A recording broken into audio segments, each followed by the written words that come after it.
Actívate es un proyecto que incluye libros de texto, plataforma digital, guías docentes, programa de lectura y cursos de formación docente.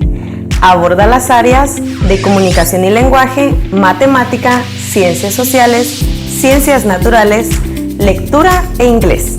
El proyecto Actívate cuenta con algunas fortalezas como el aprendizaje significativo, en el cual los contenidos y las actividades se vinculan con situaciones de la vida cotidiana. Además, se muestra el sentido de su abordaje. También la contextualización, porque varios de los ejemplos que se utilizan poseen datos, vivencias o experiencias guatemaltecas. El proyecto presenta una propuesta constructivista, porque los materiales fomentan el uso de experiencias para que el estudiante comprenda y saque sus propias conclusiones. Además, se atienden a diferentes niveles de pensamiento, porque se incluyen diversos ejercicios o actividades que ejercitan la memoria, la comprensión, el análisis, síntesis y la valoración crítica. Asimismo, desarrolla el pensamiento crítico, porque se promueven experiencias para que el estudiante reflexione y adopte una postura en la que aprueba o discrepa ante una idea o un grupo de ideas. Un mundo virtual en el cual se encuentran los libros en formato digital y una serie de recursos para trabajar aprendizajes o registrar información del rendimiento de los estudiantes. Guías docentes. Los libros de texto vienen acompañados de una guía que sugiere diversas actividades para que el docente pueda desarrollar antes, durante o después de un tema. En el proyecto Actívate se ofrece una serie de cursos para fortalecer capacidades pedagógicas o didácticas del docente. Nuestro programa de lectura, escritura y aprendizaje, PLEA, incluye una serie de obras literarias acompañadas de una guía para mediar la comprensión lectora. Una planificación docente en la que se incluyen competencias, indicadores de logro, contenido y una serie de actividades para realizar en clase. Piedra Santa, educando generaciones siempre. Contáctanos. Integrado es un libro que unifica 4 áreas y también incluye formación ciudadana, expresión artística y proyectos. Esta es una innovadora propuesta pedagógica que hace Editorial Piedra Santa en coedición con Editorial Educar de Colombia, diseñada especialmente para primaria. Todo en un solo libro, donde se fomenta la lectura y se combina la teoría con la práctica para lograr un aprendizaje significativo. Para los educadores, el libro integrado ofrece más de 300 recursos descargables por grado, con actividades dinámicas y herramientas de evaluación. Se fortalece un proceso educativo más completo y enriquecedor. Integrado.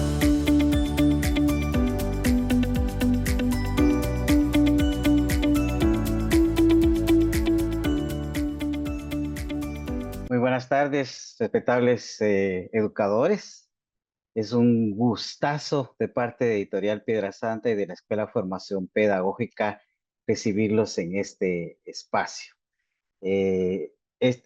Como ustedes saben, este es un mecanismo que hemos abierto desde hace 5 años aproximadamente y lo hacemos con todo el deseo de colaborar en esta formación continua que tenemos los que de una u otra manera estamos en el campo educativo.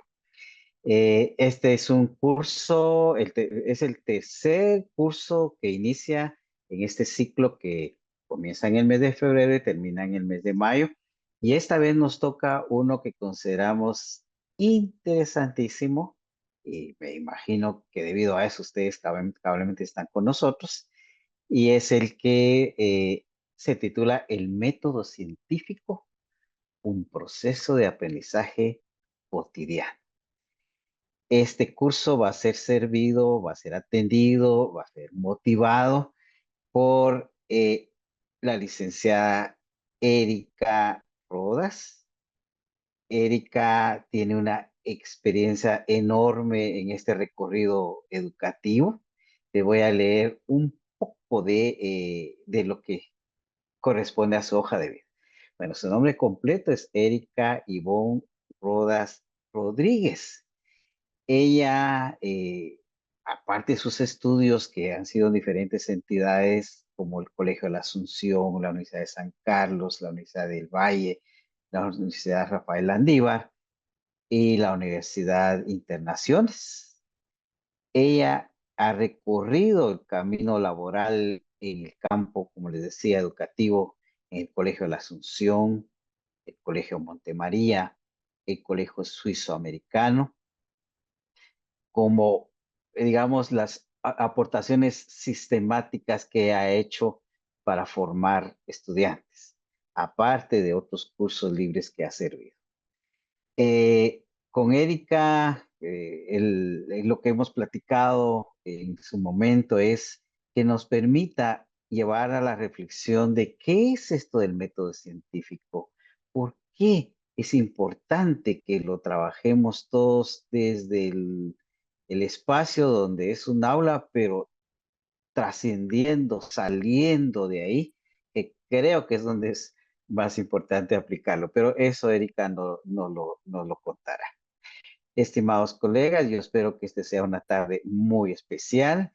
Vamos a tener una primera parte, llamémosle así, magistral, donde la licenciada Erika pues, nos va a dar a comentar algunos puntos. Cuando ya termine, pasamos a otra parte donde ya viene una interacción con ustedes. Les pedimos que estén con nosotros todo el tiempo, que en el chat apunten sus preguntas y si no, pues las plantean al final. Cuando termine su exposición, la licenciada Erika, nosotros vamos a explicarles esto del proceso de inscripción en el curso para los que no lo han hecho, cómo poder acudir a los materiales o recursos que ella nos va a mencionar, a la presentación de sus diapositivas y otras cosas que consideramos importantes contarles. Sin más, Erika, si me permite llamarla por su nombre, porque creo que es una forma de unir corazones. Muchísimas gracias por este espacio. Queda usted con este grupo y ellos y yo estamos listos para aprender. Bienvenida, Erika.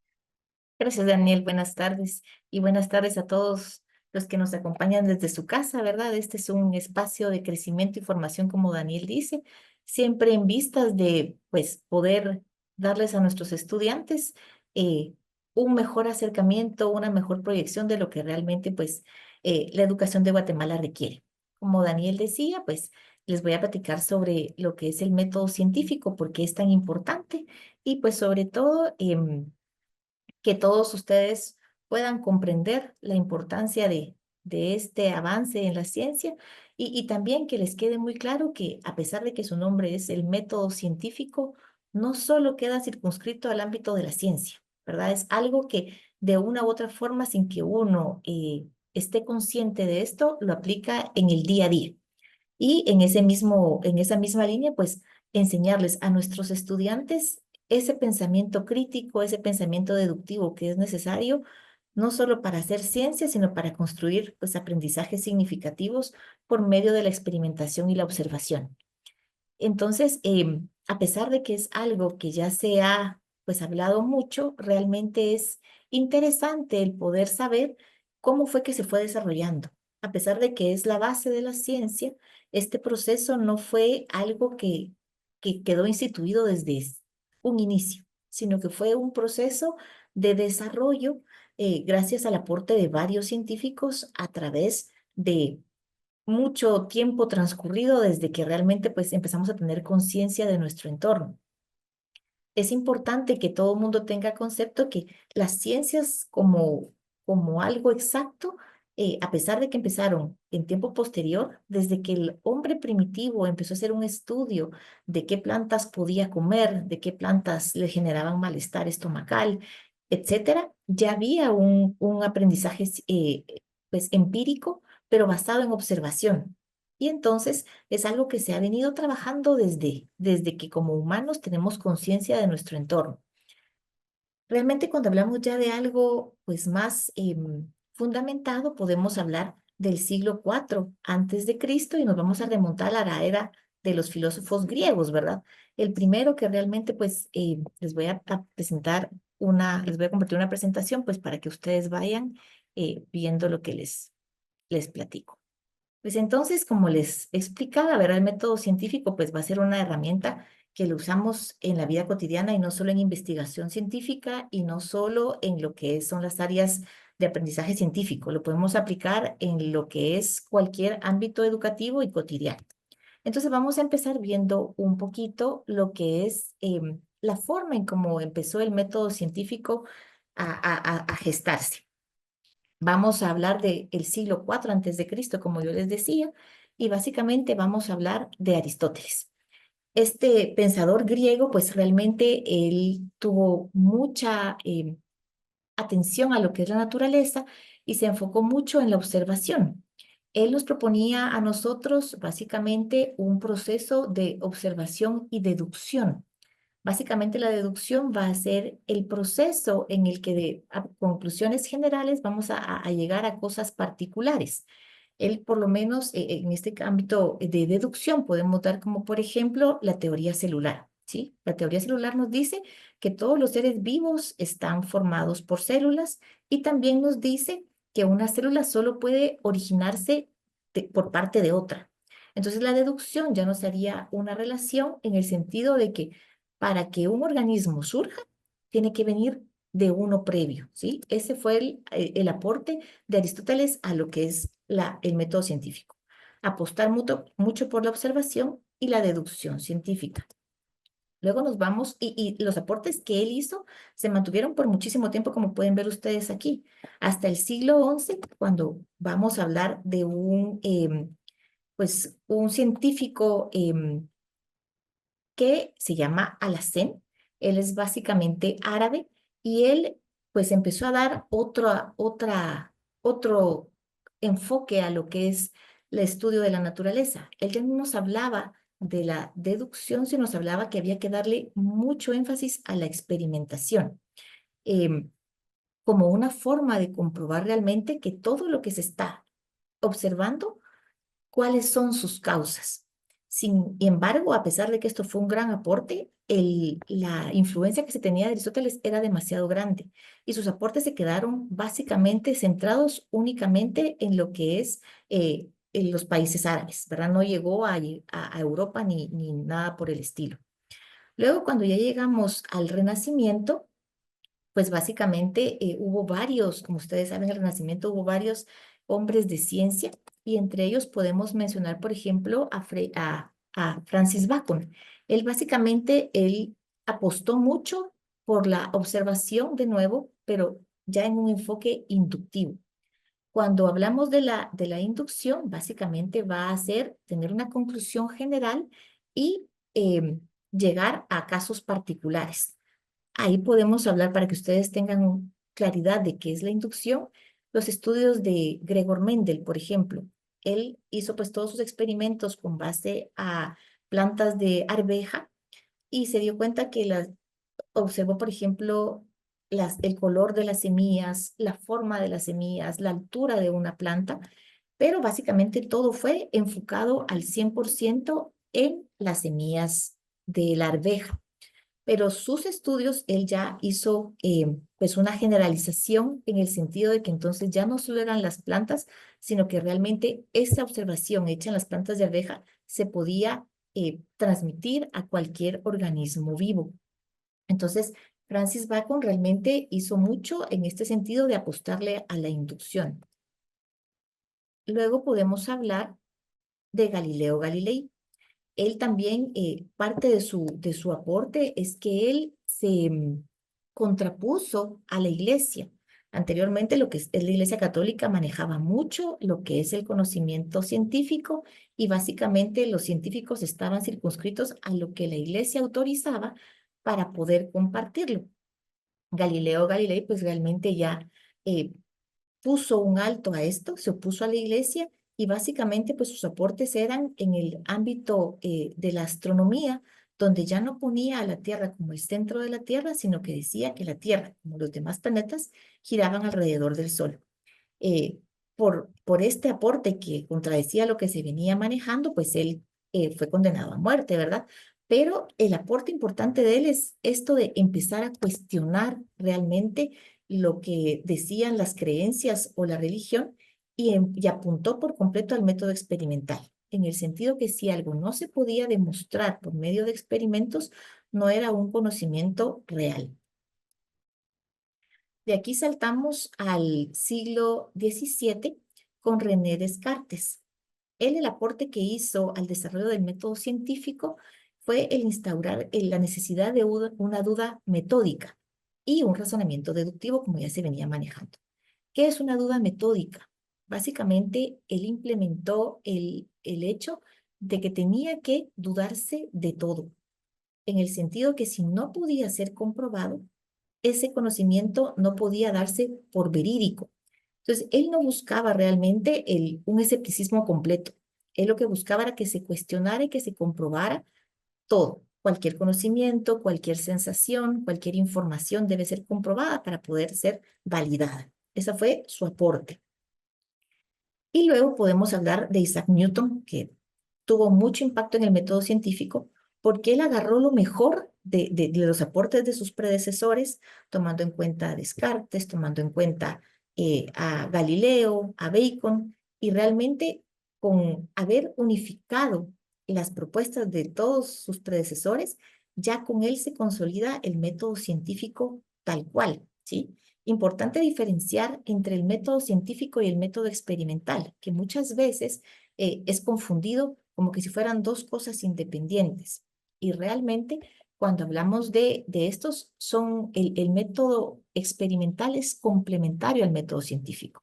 El método científico es algo general que puede ser aplicado en cualquier ámbito, como ya les he mencionado, y el método experimental es parte del método científico. Y va a ser pues básicamente, como su nombre lo dice, a base de experiencias comprobables, el poder llevar a una conclusión. Entonces, el método científico utiliza el método experimental porque, como ustedes saben, es una de sus etapas. Entonces, como les decía, con Isaac Newton, pues realmente llegamos ya realmente a poder hablar de un método científico como base fundamental y sólida de todo conocimiento científico de la época e incluso de la época actual. El único aporte que podemos dar, aparte de los que ya les he mencionado, es en el siglo XIX con Karl Popper. Él implementó el término de la falsabilidad. ¿Y qué quiere decirnos esto? Bueno, nosotros estamos hablando de método científico después de tener una observación que despierta nuestra curiosidad y nuestro deseo de comprobar. Siempre se va a plantear una idea que trata de explicar qué es lo que estamos observando. Esta idea es lo que nosotros conocemos como hipótesis. Anteriormente se consideraba que la hipótesis que se planteaba tenía que comprobarse y no había opción a otra cosa más que comprobar la hipótesis. Sin embargo, Karl Popper lo que nos dice con la falsabilidad es que hay hipótesis que pueden ser refutadas. Ese es el otro término que va con esto de la falsabilidad. Yo puedo plantear una hipótesis, pero con la información que yo tengo en el momento, es posible que yo plantee una hipótesis equivocada. Y eso no hace que mi experimento o no hace que mi proceso sea necesario descartarlo, sino sencillamente me implica al que yo tengo que plantear una nueva hipótesis con base a mis descubrimientos. Entonces, básicamente, como ustedes pueden darse cuenta, desde tiempos antiguos, se vino trabajando esta necesidad de poder explicar el porqué de las cosas que pasan a nivel natural, a nivel social, y el método científico nos permite hacer esto. Es por eso es que es tan importante y pues ustedes, como podrán saber, en todo grado siempre hay una parte en donde nos tenemos que enfocar en el método científico. Generalmente el método científico siempre está visto solo con los pasos para cumplirlo y nos tiran de una vez a que se puede aplicar en un laboratorio por medio de experiencias prácticas. Pues como les digo, la idea de esto es ver que eso no es únicamente lo que el método científico nos puede ayudar. Entonces, ¿por qué es importante el método científico? Aparte del obvio del trabajo en laboratorios y descubrimientos científicos, el método científico nos va a ayudar a obtener conocimientos confiables, en el ámbito que sea. vamos a poder realmente comprobar que lo que se está diciendo es cierto, a nivel social, a nivel científico, a nivel matemático. También nos va a permitir resolver problemas, porque nos vamos a enfrentar a alguna situación y por medio de los pasos del método científico que vamos a ver en un momento, uno puede ir encontrando soluciones factibles y viables en el entorno en el que uno se encuentra. También nos va a ayudar a combatir la desinformación, ¿sí? Muchas veces hay creencias que se han transmitido de generación en generación y que realmente ya son una cosa establecida en el inconsciente de las personas que no cuestionan. Sencillamente eso se les ha dicho y eso lo creen. El método científico, por medio de la experimentación y la demostración de las evidencias, nos permite realmente decir esto es cierto y podemos continuar hablando de esto o esto es falso y lo podemos descartar para buscar nuevas explicaciones que sean realmente viables y verídicas. Y por último, el método científico nos impulsa realmente a lograr un proceso tecnológico que va a favorecer la comodidad, la salud y el desarrollo de la humanidad. Entonces, ¿en qué sentido se ve o en qué campos se ven favorecidos el aplicar el método científico? Hemos logrado avances a nivel de medicina, a nivel de ecología, a nivel de física, a nivel de la biotecnología y de la bioquímica. Y entonces, pues ahorita yo les voy a comentar un poquito de los avances o mejoras que se han logrado a través del tiempo con la aplicación del método científico. Cuando hablamos, por ejemplo, de medicina, podemos hablar del desarrollo de la vacuna, ¿verdad? Que fue Jenner el que empezó el proceso de vacunación, básicamente por medio de la observación de la viruela que era causada por, sufrida también por muchas personas, básicamente en el entorno de salud, cuando tenían contacto con vacas. Entonces él realmente observó que las mujeres o personas que estaban en contacto con las vacas no se enfermaban cuando habían brotes de la enfermedad. Y entonces demostró que desarrollaban inmunidad al estar en contacto con las vacas que también estaban enfermas. Otro aporte en medicina, gracias al método científico, fue el de Alexander Fleming. Él observó que habían crecimientos de bacterias que se daban en comida o en campos de cultivo, pero alrededor donde habían hongos, cierto tipo de hongos, no había crecimiento de bacterias y por ende no había plantas que estuvieran enfermas y que tuvieran que erradicarse del cultivo. Cuando él ya empezó a investigar, a experimentar, pues se dio cuenta que no era cualquier tipo de hongo, sino que era el hongo de la penicilina. Y entonces, como demostró ese poder antibiótico, pues ya se aplicó en campos de la medicina.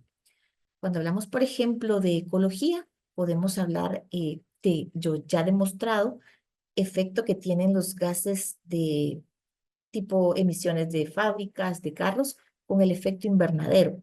Y entonces ya se ha comprobado cómo esto va afectando lo que es la capa de ozono y pues ya se han planteado soluciones a este caso.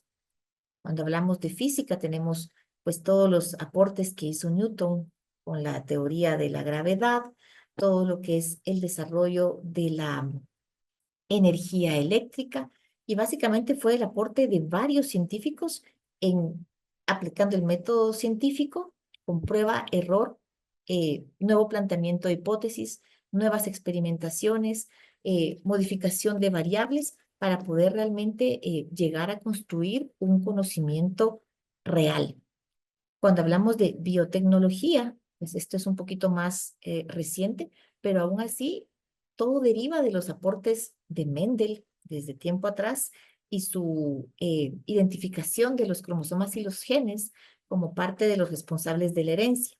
Ahora ya hemos logrado, digo yo, aunque no soy científica directa en ese sentido, pero la humanidad ha logrado el modificar incluso el ADN. No solo ya sabemos qué es la molécula de la herencia, sino que hemos desarrollado la capacidad de modificarla a nuestra conveniencia. ¿Han oído ustedes lo de los cultivos transgénicos, donde realmente yo ya puedo modificar lo que es las semillas del maíz, por ejemplo, para que sean más resistentes a las plagas y de esta forma, pues garantizar cosechas que puedan alimentar a más personas y de esta manera, pues erradicar un poco la desnutrición. En el campo de la biotecnología se ha logrado modificar virus. Ahorita que tuvimos la pandemia con el COVID, que pues fue tan devastadora en muchos sentidos, básicamente se pudieron generar vacunas de forma mucho más rápida de lo que se venía trabajando gracias a los conocimientos previos, porque eso es algo que el método científico tiene. El método, todo lo que ha descubierto por medio del método científico tiene la característica de ser comprobable y que se vuelva a repetir. Entonces, ya lo que se ha descubierto, ya no tengo que empezar yo de cero. Yo puedo empezar a aplicar los conocimientos previos y de esta manera hacer un poco más rápido el trabajo posterior porque ya tengo bases y puedo favorecer que otros científicos que estén en otros países puedan ir de forma simultánea, pues también aprovechando y desarrollando juntos la tecnología que se necesita. Y cuando hablamos de bioquímica, pues vamos a hablar del hecho de realmente este campo nos une lo que es la biología y la química. Entonces ya podemos ver mucho lo que es la actividad enzimática. Hay muchas personas, por ejemplo, para que ustedes se den una idea, que tienen dificultad para digerir su comida y después de cierta alimentación, pues da molestia en el estómago, hay problemas. También las personas diabéticas que requieren de una inyección de insulina. Gracias a los descubrimientos que se han hecho aplicando el método científico, pues ahora ya es posible generar que ciertas bacterias nos generen la insulina humana que es necesaria. Esta se empaqueta, se distribuye y una persona diabética puede pues aprovechar esto de una forma mucho más fácil. Entonces, el aporte del método científico ha sido grande en todo aspecto y realmente nos ha permitido llegar al punto en donde estamos como humanidad. El trabajo de los científicos pues se mantiene, pero también nosotros en la vida cotidiana podemos aplicar este conocimiento para beneficio de nuestras familias, el beneficio propio y el beneficio de nuestros estudiantes. Lo que tenemos que lograr con ellos es que realmente ellos comprendan que el método científico es una herramienta funcional en todo caso. Y les doy, por ejemplo, pues ejemplos cotidianos con los que uno puede realmente enganchar a los estudiantes en esta utilización del método científico como una herramienta. Eh, Ustedes pueden ver, por ejemplo, como estudiantes, el plantearles, ok, tienes un examen el cual se te dificulta y estudiaste, pero los resultados no son buenos.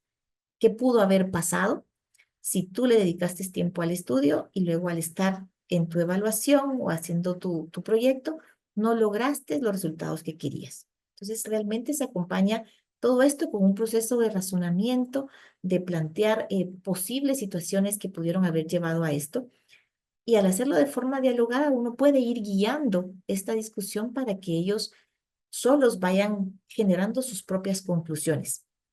Podemos saber entonces con ellos que tal vez le dedicó al estudio, pero empezó 1 o 2 días antes de estudiar. Podemos llegar a la conclusión que tal vez leyó solo el libro y entonces plantearle que varias opciones. Una, el tiempo de estudio. Entonces le podemos decir, en lugar de estudiar 2 días antes, tú debes estudiar 5 días antes. Si con 5 días antes no funciona, entonces podemos descartar que fue el método de estudio. Y sería lo que estamos hablando de la falsabilidad, donde la hipótesis que se planteó no era la que realmente nos funciona. Entonces tenemos que plantear una nueva hipótesis.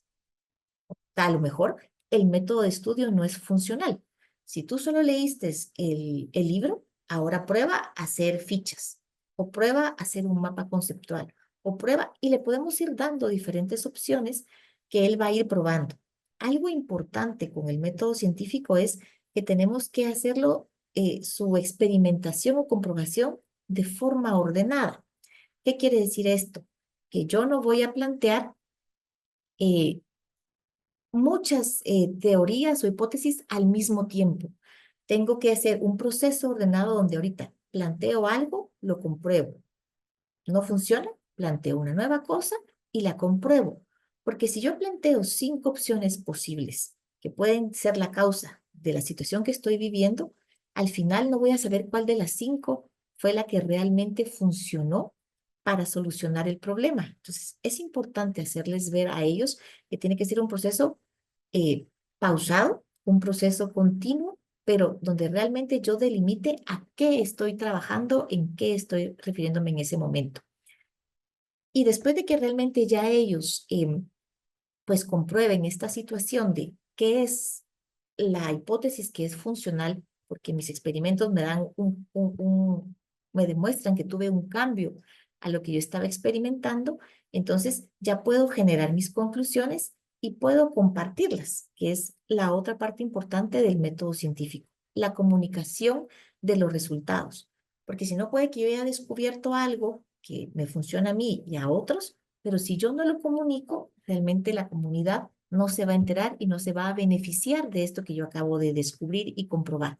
Entonces, la otra parte importante del método es la comunicación de los resultados, donde realmente pues, las personas van a estar en un ámbito abierto, donde van a comunicar lo que hicieron, cómo lo hicieron, para que otros puedan repetirlo y de esta manera, pues ellos también se favorezcan de este aprendizaje, de este descubrimiento.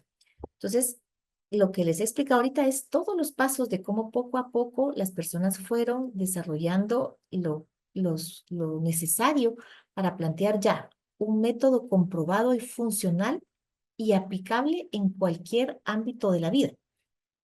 Y ahorita vamos a ver cómo en cosas cotidianas podemos aplicar este método científico. Como les digo, es importante que todos nos salgamos de esta casilla donde creemos que el método científico es para científicos, para química, para biología, para física, y comprender que es algo que podemos aplicar en cualquier ámbito de nuestra vida. Por el momento, no sé si con lo que he dicho alguno tiene alguna duda antes de pasar a la siguiente parte.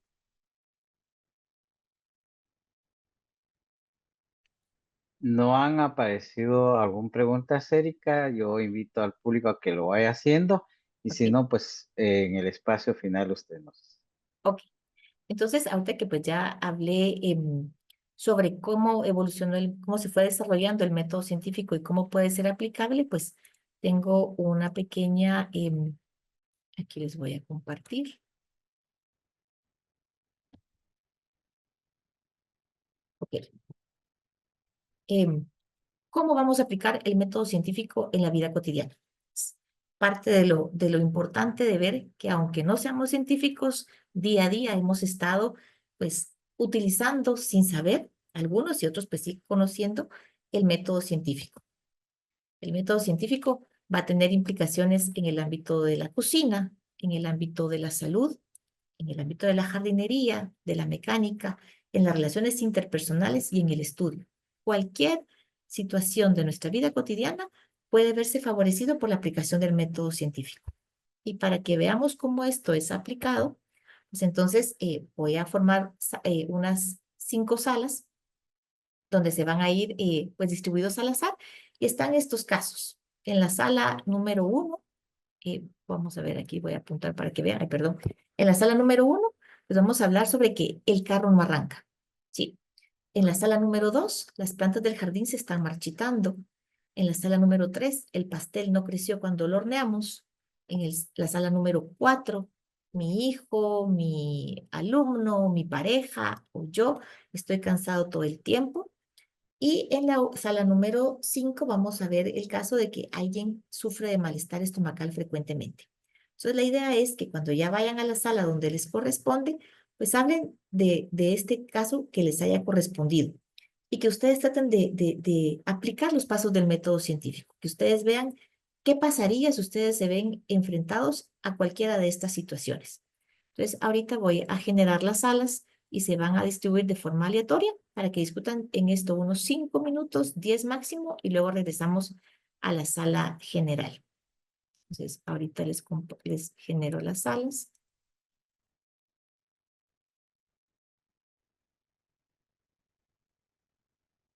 A los que van en teléfono, les va a salir una invitación a ir a la, a la sala y solo le dan a aceptar, los que están en computadora, pues también tendría que salir em, una, una salita. Bueno, qué bueno ya verlos a todos de vuelta. Y entonces ahorita la idea es que de forma voluntaria, alguno que estuvo en la sala uno y que tenía que ver con que el pastel no estaba, el carro no arranca, que nos diga qué pudo haber sido su hipótesis y cómo, qué plantear. Entonces vamos a trabajar eso así de forma voluntaria. Alguien que quiera participar.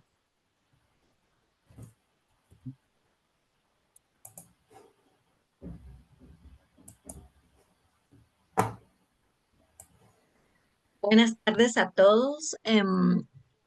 Pues de Bueno, primero nosotros como equipo dijimos, bueno, ya observamos que el carro no arranca, fuimos cumpliendo como los pasos conforme fuimos hablando.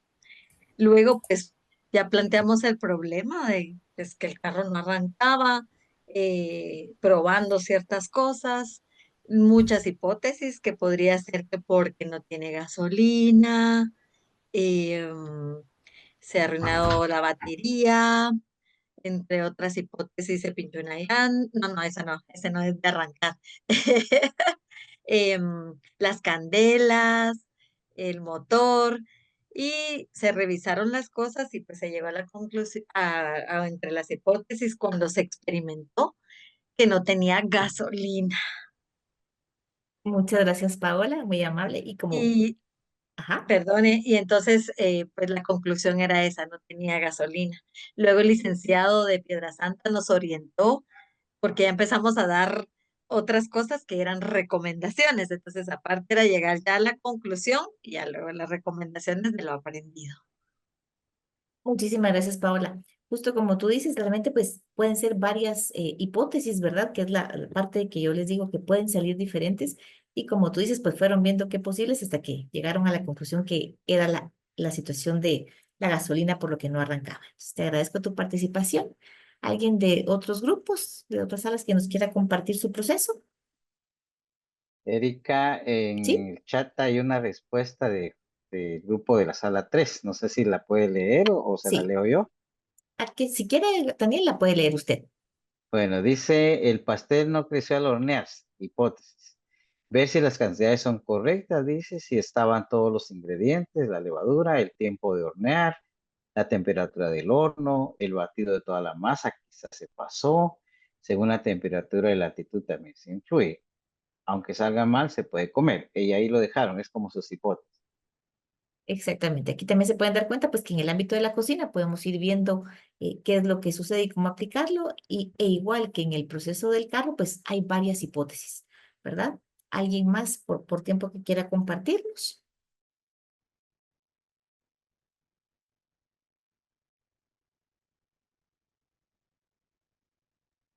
Yo estuve en la sala 5 donde indicaba que alguien sufría de malestar estomacal frecuentemente y pues había muchas hipótesis en cuanto a alimentación, mala alimentación, situaciones nerviosas, ansiedad, estrés, la falta de higiene en la preparación de alimentos, el tipo de comida. Entonces ya caímos a condiciones pues médicas, ¿verdad? Como padecimientos a intolerancias como a alimentos por gastritis o el Helicobacter pylori, otras condiciones médicas. Y también, pues, hay unas afecciones que están en adultos y otras en niños, ¿verdad? Como la alimentación no saludable por colorantes, comida chatarra, etcétera. Y también concluimos de que tenían, pues, algunas reacciones a medicamentos, que también podía ser otra de las variantes para el frecuente malestar estomacal. Muchas gracias. Y volvemos a caer a lo mismo, ¿verdad? Que realmente en las diferentes situaciones planteadas aquí pueden haber muchas causas. Y aunque realmente pues no hemos visto que los pasos tal cual del método científico, pues déjenme decirles que realmente todos los aplicaron. O sea, el conocimiento científico realmente es algo de juicio crítico. Y para terminar, ¿verdad? Lo que ustedes ya hicieron, pues los pasos del método científico va a ser una observación y un planteamiento del problema. Siempre va a haber una situación que nos despierta la curiosidad o que nos genera un salir de nuestra zona que esperamos. Se van a plantear siempre hipótesis. Luego tenemos que hacer el proceso de experimentación y recolección de datos.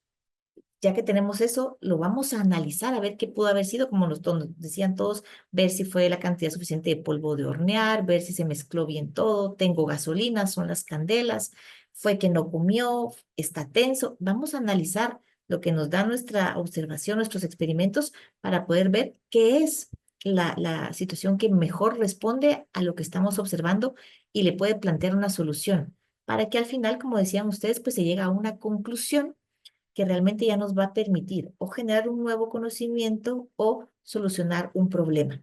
Entonces, esta era solo como una pequeña demostración que el método científico no está circunscrito solo a un aula, no está circunscrito a un laboratorio, sino que es algo que aplicamos cotidianamente y muchas veces de forma inconsciente, pero es algo que nos ha permitido pues realmente ir mejorando nuestras condiciones de vida.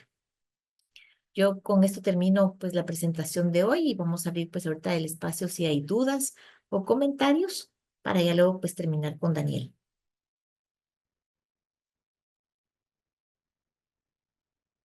Hay una pregunta, Erika, bueno, es pregunta, entiendo yo. Celeste dice, me gustaría que nos puedan ejemplificar cómo podríamos aplicar el método científico en una clase de comunicación y lenguaje. Perfecto. Por ejemplo, si estás hablando de comunicación y lenguaje, dependiendo de los temas que tú tengas, por ejemplo, podrías, sería más fácil si me das, por ejemplo, como un tema, pero si vas a hablar de comunicación y lenguaje, muchas veces vamos a hablar de la separación silábica, por ejemplo. O faltas de ortografía que hubo. Entonces, básicamente ya determinando cuál es el problema, si fuese en este caso algún problema de lectura, el estudiante no llega a leer la cantidad de palabras que se requieren por minuto o el estudiante realmente no demuestra una comprensión del tema, ¿verdad? Puede ser esas dos situaciones. Entonces ya se empieza a ver qué pudo haber sido. Por ejemplo, si es por cuestión de palabras por minuto, tendríamos que empezar a ver si el alumno, por ejemplo, será que está logrando leer bien hasta el punto de si necesita lentes o no necesita lentes.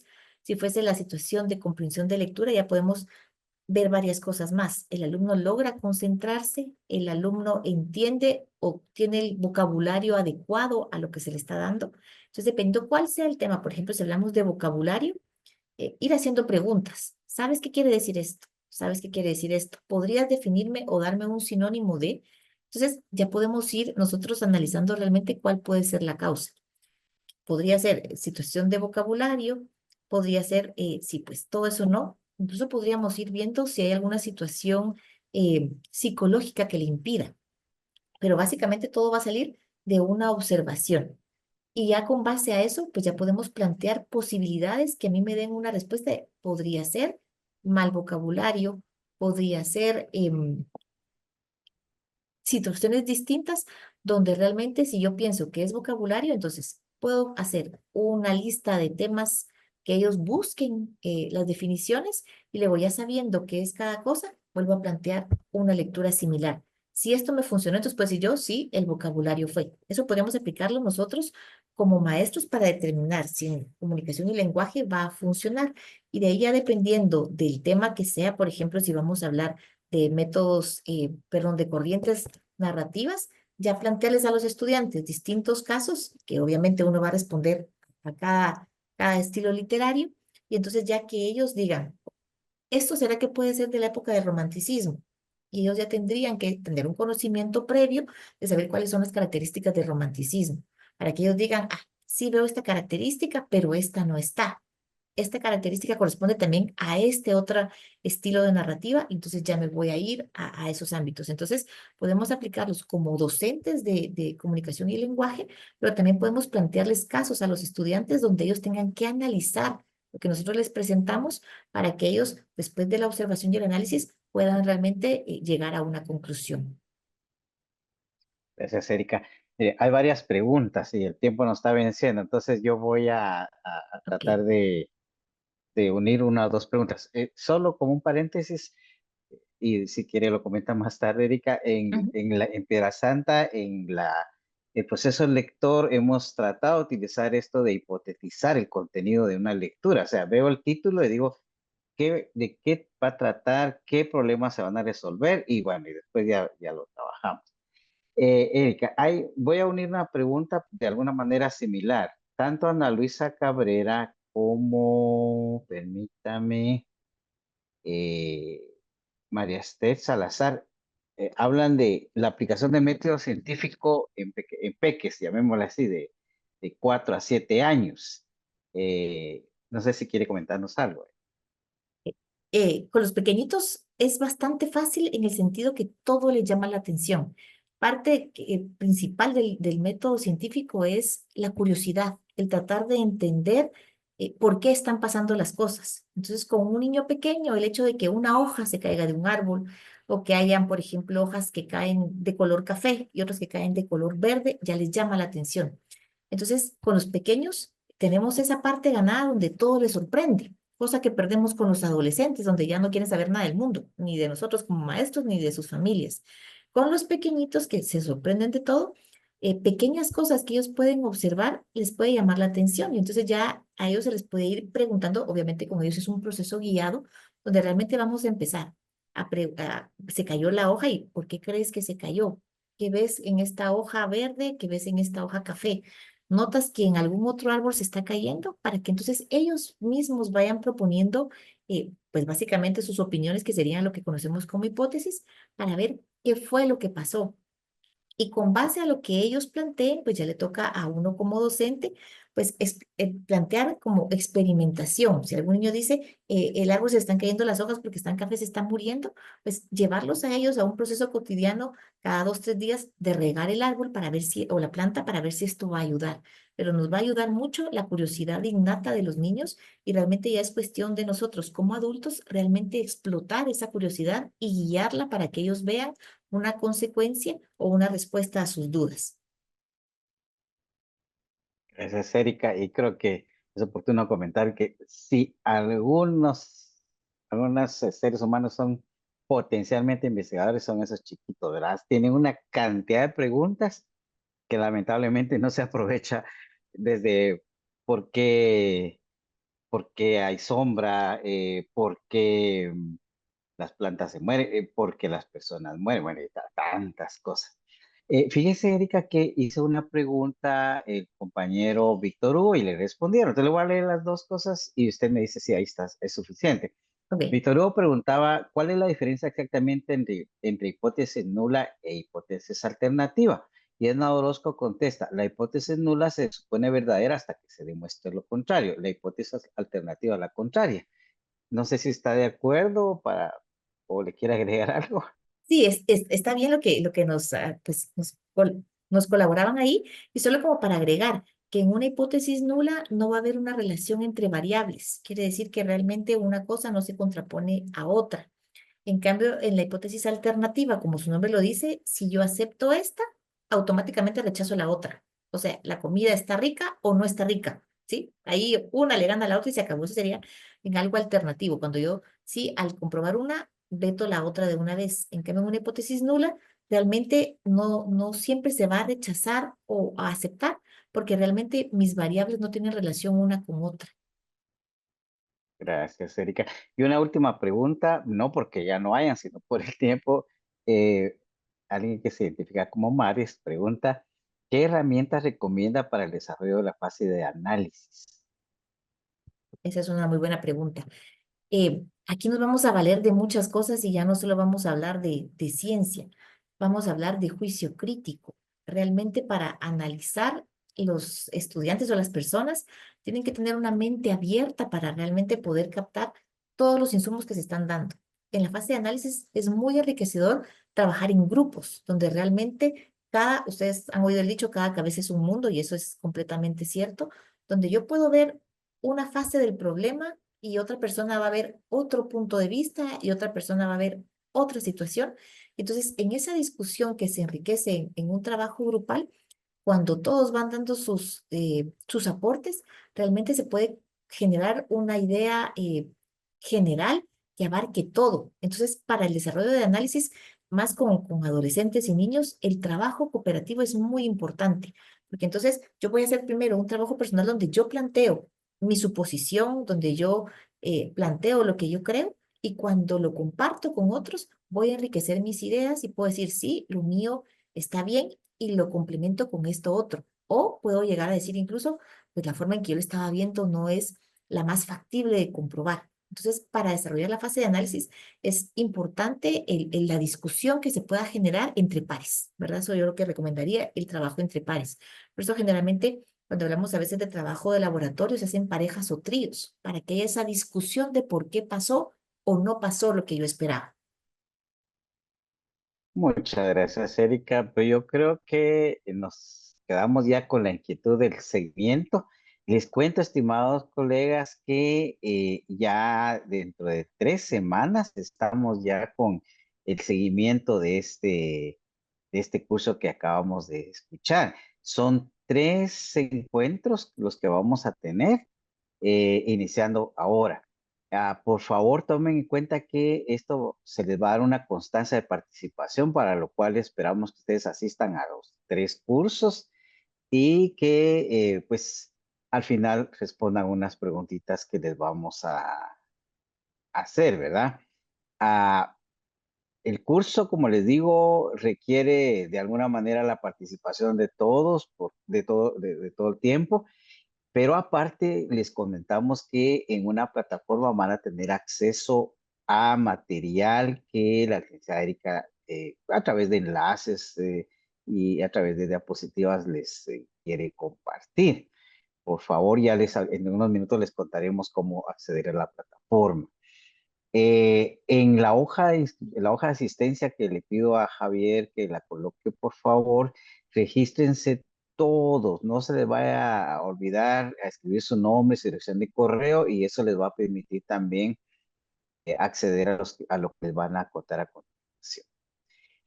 Solo para el seguimiento, el 28 de marzo nos volvemos perdón, no, estoy equivocado. Perdón. Nos volvemos a ver en este curso el 4 de abril y terminamos el 2 de mayo, siempre a esta hora, ¿verdad? Y no está de más contarles que ya el otro viernes continuamos con el curso, el rol del docente en la era digital, y dentro de 15 días continuamos con el otro que ya se había iniciado, que se llama las funciones ejecutivas como herramientas de aprendizaje. Voy a dar la palabra a la licenciada Erika por si quiere despedirse, y luego la licenciada Flor Valenzuela tiene una participación para darles instrucciones respecto al uso de la plataforma, pero como sé que Erika anda en muchas cosas, yo le doy la palabra por si quiere tomar la Gracias, última. Daniel. Pues antes que nada agradecer su presencia, ¿verdad? Espero que esto haya sido de utilidad para ustedes. Contarles que en la siguiente sesión, pues la idea es ya realmente abarcar un poquito más el método científico. ¿Verdad? Yo aquí estaba leyendo algunas dudas que se quedaron en el tintero. Por ejemplo, ¿cuál es el fundamento para plantear una hipótesis? Y comentarles que la idea de la siguiente sesión es eso, realmente ya enfocarnos en los pasos del método científico, en los pasos de experimentación, para que realmente podamos nosotros, pues, empaparnos bien de cómo es la metodología para poderla aplicar de una mejor forma. Entonces ya vamos a estar trabajando y hablando de qué son las variables dependientes, independientes, qué es la hipótesis nula, la alternativa, para realmente comprobar y poder aplicar bien el método científico con nuestros estudiantes.